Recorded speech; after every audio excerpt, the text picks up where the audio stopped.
अगर आप बचत कर रहे हैं लेकिन निवेश नहीं कर रहे हैं तो आने वाले 10 सालों में आप सिर्फ पछताएंगे और कुछ नहीं।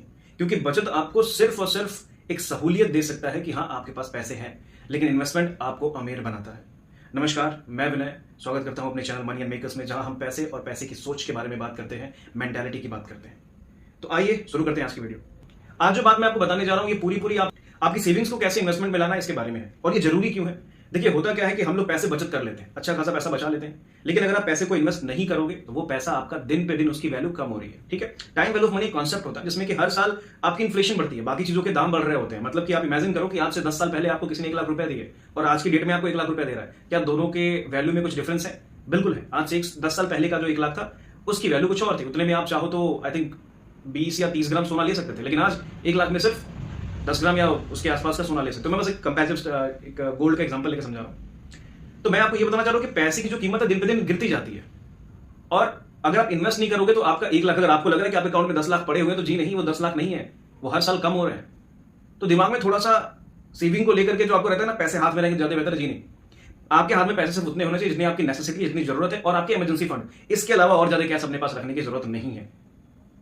पैसे को लगाओ। अगर एक्सेस फंड है बिल्कुल रखिए, मैं कहता हूं पैसे का बिस्तर बनाकर उस पर सो, लेकिन अगर एक्सेस फंड है तो।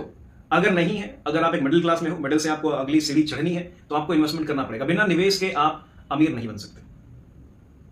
अच्छा, निवेश क्यों नहीं करते हम लोग? मिडिल क्लास की सबसे बड़ी दिक्कत यह है कि वो निवेश नहीं करते। पहला रीजन होता है डर।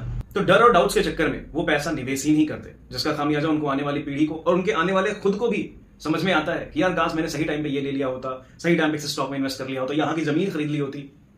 अभी बहुत सारे एग्जांपल्स पढ़े, अगर मैं बताना शुरू करूं तो कहानियों के ऊपर कहानियां हैं, एग्जांपल, और ये सब सही कहानियां हैं कि काश यहाँ की जमीन उस टाइम पे खरीद ली होती, ये वाला मकान खरीद लिया होता, या फिर वो कॉम्प्लेक्स खरीद ली होती। दिमाग में बहुत सारी चीजें आती हैं। अभी आज से 5 साल पहले आपको लग रहा होगा काश यार सोना ही खरीद लिया होता, एटलीस्ट कम से कम पैसा 2 गुना से 3 गुना बन जाता। ये आ रहा होगा दिमाग में।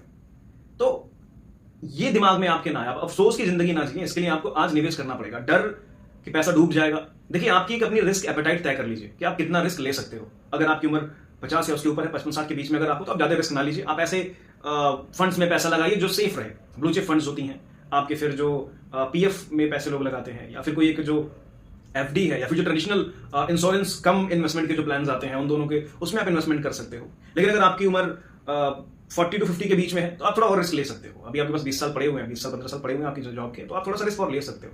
तो आप ऐसे फंड्स में लगाइए जहां पे थोड़ा सा रिस्क रहे लेकिन रिटर्न के चांसेस ज्यादा रहते हैं।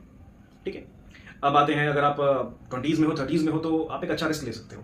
अगर आपको अच्छी इनकम है तो you can go for the multiple things. आप रियल स्टेट भी देख सकते हो, आप नॉर्मल जो आपके फाइनेंशियल प्रोडक्ट्स हैं, स्टॉक मार्केट है,